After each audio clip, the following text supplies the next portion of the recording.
orang yang datang kepada kita lalu mengatakan hadis ni Ustaz, walaupun riwayat Bukhari dan Muslim, dia dhaif. Hebatnya awak ni. Kenapa dia dhaif?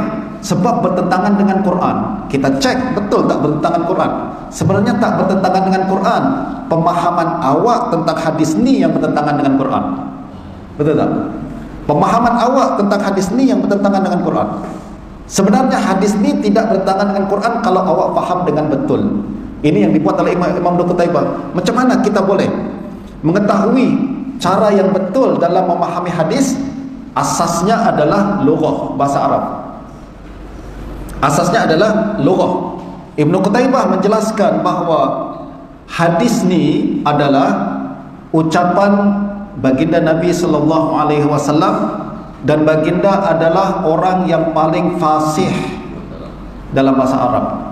Nah, bincang tentang fasih ni panjang tuan-tuan ya. Fasih ni maknanya adalah baginda orang yang mampu. Fasih ni melibatkan beberapa perkara. Pertama, fasih melibatkan kemahiran untuk menyampaikan mesej yang berat dalam bentuk yang ringkas, atau kita sebut sebagai jawami'ul kalim, betul tak?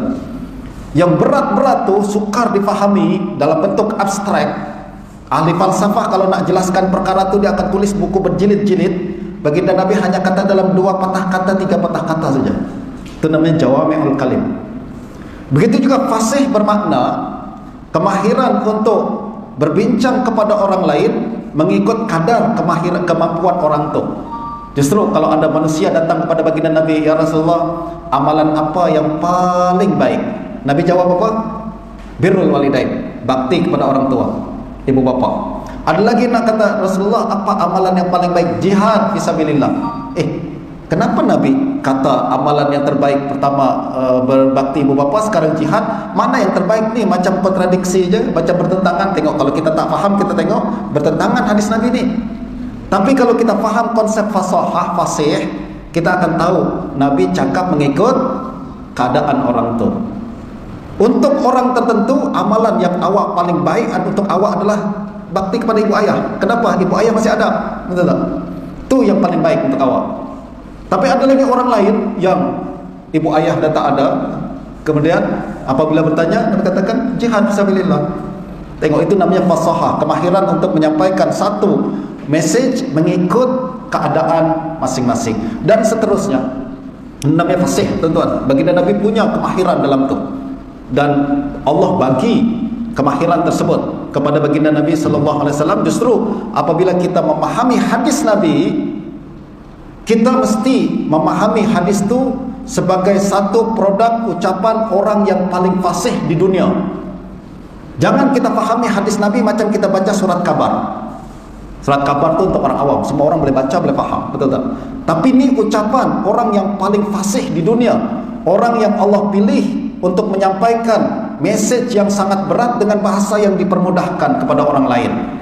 Justru baginda Nabi, apabila kita baca hadis-hadis Nabi, kalau kita baca hadis Nabi dan kita fahami hadis tersebut, seolah-olah hadis ni untuk orang alim memberikan makna yang berbeza dan apabila sampai kepada orang jahil memberikan makna yang berbeza. Masing-masing dapat ilmu daripada Nabi. Nabi ini bukan cakap kepada orang pandai saja yang hadir ke dalam majlis Nabi, manusia daripada pelbagai taraf pemikiran. Justru apabila Nabi bercakap kepada mereka, orang yang pandai faham makna yang lebih banyak, orang yang jahil faham makna yang lebih sikit, tapi masing-masing dapat ilmu daripada Nabi sallallahu alaihi wasallam. Betul tak? Itu juga hadis Nabi, tuan-tuan. Justru hairan dan kesian, saya rasa macam bimbang juga tengok hadis Nabi pada hari ini, apabila setiap orang nak bincang tentang hadis Nabi dengan kemahiran yang tidak memadai. Setakat baca terjemahan terus dia boleh sampaikan ceramah, goreng panjang-panjang sampai hangus, betul tak? Ini yang bahaya. Kalau ni cakap awak bincang tentang ucapan manusia, tak apalah. Tapi ini ucapan Nabi, wahyu daripada Allah Subhanahu Wa Taala. Justru kena berhati-hati dalam memahami.